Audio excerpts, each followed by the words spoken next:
Our next guest says he has some major concerns, though, about Europe's sovereign debt and its banks. John Mauldin is the author of New York Times bestseller Just One Thing and the president of Millennium Wave Investments. He joins us now from Dallas. And John, your number one worry right now is what's playing out in Europe.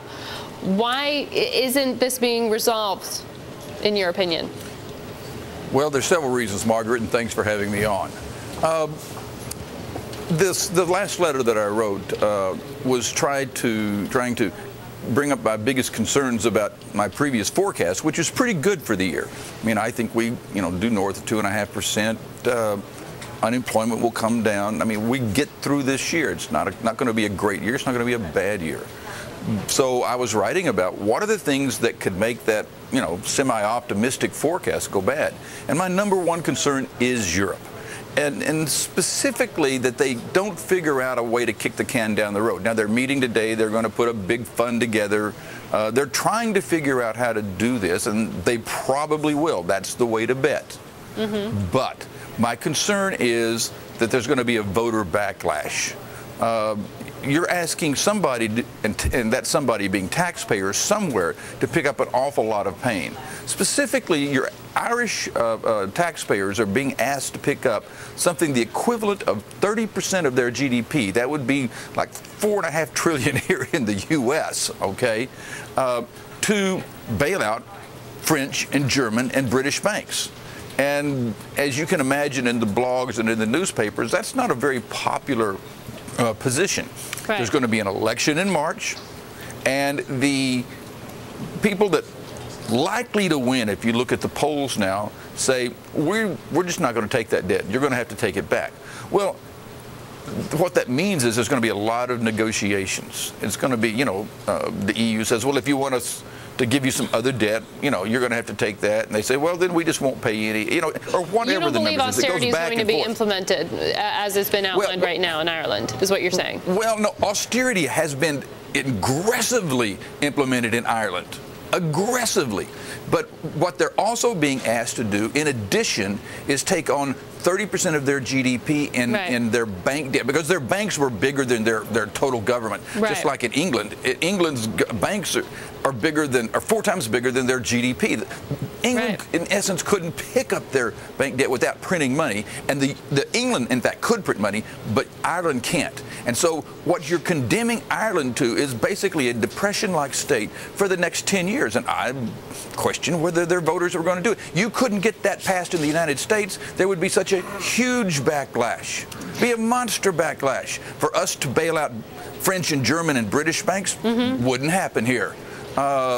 Well, presumably that's why it happened, because of the bank's exposure, right? I mean, when I look at how the European markets are trading today, John, though, I'm looking at literally a rally in European equities. I'm looking at bonds, and you have auctions in Portugal and Spain and Italy, quote unquote, go through successfully.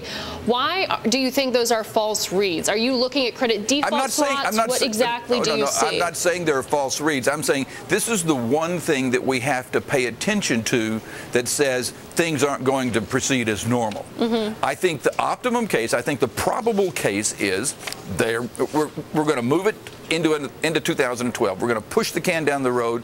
I think they'll figure out, the political types, how to keep the European Union together, but they're going to have to adjust their bond values. They're going to have to restructure some of that debt to Greece. I mean, the austerity is happening, and it's certainly happened in Ireland. Ireland's embraced it more than anybody. But asking them to embrace austerity by reducing their governments and taxes and increasing taxes, in addition to bailing out French and German and British banks, isn't going to be very popular. I mean, if they take off that 30% of GDP for bank debt, they still owe 100%. That's still a big hole to dig out from underneath. 100% is doable. 130% at 6% interest. Now you're paying 10% of your national income just to pay the carrying cost. I mean, if you want to have 30% in taxes, that means a third of your income is paying carrying costs to pay French and German banks. That's just not going to be a popular decision. Now, what will happen is they'll come to the negotiating table. They'll restructure the debt. They'll do something. But during that time, there'll be some uncertainty unless the European leaders are very, very adroit and say, we're going to figure this out and we're going to do it behind closed doors and then we're going to come out and announce it. And so there's not going to be a lot of uncertainty. It's uncertainty that created the credit crisis when everybody said, how much Lehman Brothers or how much debt from other banks do you have on your books? We don't know, so we're not going to lend you any money. Right. And we don't need that type of uncertainty. We don't need another credit crisis. I'm just saying, let's pay attention. Well, we certainly will. Very quickly, though, I want to get to China, because in this recent newsletter, you also highlight that basically it sounds like you're describing a China that's catapulted towards recession in many ways. You think inflation may actually be worse than what we've seen reported, and you see some constraints on labor as well there. If you look at first of all, they raised the minimum wage 20% twice in the last 8 months. That's just very, very unusual. Not one is trying to bring labor in, but two, it's a response to inflation. Food inflation, energy inflation is running close to 40 and 50% in China, and that's 50% of their budgets for the average person.